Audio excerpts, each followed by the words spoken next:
السلام علیکم دوستو اس ویڈیو میں ہم جانیں گے آج کہ نماز کے بعد انگلیوں پر کیا پڑھا جاتا ہے۔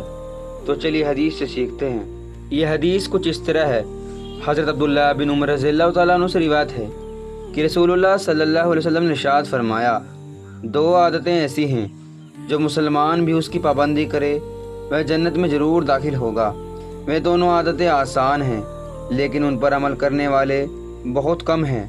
جو ہر فرض نماز کے بعد پڑھے جاتے ہیں وہ کلمے یہ ہیں: 33 مرتبہ سبحان اللہ، 33 مرتبہ الحمدللہ اور 34 مرتبہ اللہ اکبر۔ جو یہ کہے گا وہ ضرور جنت میں داخل ہوگا۔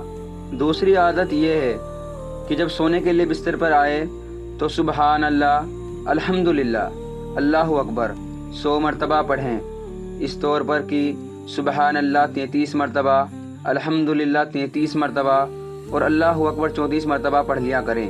یہ پڑھنے میں 100 کلمے ہو گئے جن کا ثواب 1000 نیکیاں ہو گئی۔ اب ان کی اور دن بھر کی نمازوں کے بعد کی کل میزان 2500 نیکیاں ہو گئی۔ آپ صلی اللہ علیہ وسلم نے ارشاد فرمایا، دن میں 2500 گناہ کون کرتا ہوگا؟ یعنی اتنے گناہ نہیں ہوتے اور 2500 نیکیاں لکھ دی جاتی ہے۔ حضرت عبداللہ رضی اللہ تعالیٰ عنہ نے پوچھا، یا رسول اللہ، یہ کیا بات ہے کہ ان عادتوں پر عمل کرنے والے آدمی کم ہیں؟ نبی کریم صلی اللہ علیہ وسلم نے ارشاد فرمایا، یہ اس وجہ سے ہے کہ شیطان نماز میں آ کر کہتا ہے کہ فلاں ضرورت اور فلاں بات یاد کر، یہاں تک کہ اس کو ان کی خیالوں میں مشغول کر دیتا ہے تاکہ ان کلموں کے پڑھنے کا دھیان نہ رہے، اور شیطان بستر پر آ کر سلاتا رہتا ہے یہاں تک کہ ان کلموں کو پڑھے بغیر ہی سو جاتا ہے۔ ایک اور حدیث میں ہے، حضرت ابو ذر رضی اللہ تعالیٰ عنہ سے روایت ہے کہ رسول اللہ صلی اللہ علیہ وسلم نے ارشاد فرمایا، جو شخص فجر کی نماز کے بعد جس طرح نماز میں بیٹھتے ہیں اسی طرح دو زانو بیٹھے ہوئے بات کرنے سے پہلے 10 مرتبہ یہ کلمہ پڑھتا ہے، اور ایک روایت میں ہے کہ عصر کی نماز کے بعد بھی 10 مرتبہ پڑھ لیتا ہے تو اس کے لیے 10 نیکیاں لکھ دی جاتی ہے، 10 گناہ مٹا دیے جاتے ہیں، 10 درجے بلند کر دیے جاتے ہیں۔ پورے دن ہر ناگوار اور ناپسندیدہ چیزوں سے محفوظ رہتا ہے۔ یہ کلمے شیطان سے بچنے کے لیے پہرے داری کا کام دیتے ہیں، اور اس دن شرک کے علاوہ کوئی گناہ اسے ہلاک نہ کر سکے گا۔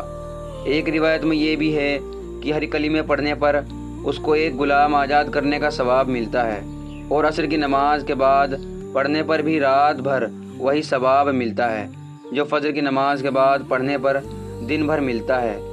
وہ کلمہ یہ ہے: لا الہ الا اللہ وحدہ لا شریک لہ لہ الملک ولہ الحمد یحیی و یمیت وہو علی کل شیء قدیر۔ ایک روایت میں یحیی و یمیت کی جگہ بیدِ الخیر ہے۔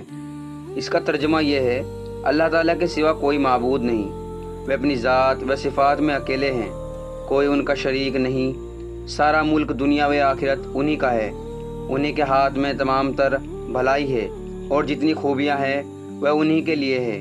وہی زندہ کرتے ہیں، وہی مارتے ہیں، اور وہ ہر چیز پر قادر ہیں۔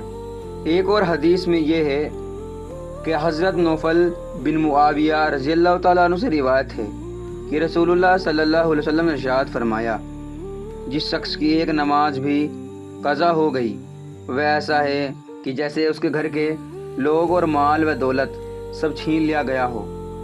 اگر یہ ویڈیو آپ کو ذرا بھی پسند آئی ہو تو چینل کو سبسکرائب کرو، ویڈیو کو لائک کرو اور زیادہ سے زیادہ شیئر کرو۔ تو ملتے ہیں اگلی ویڈیو میں حدیثوں کے ساتھ، تب تک کے لیے السلام علیکم دوستو۔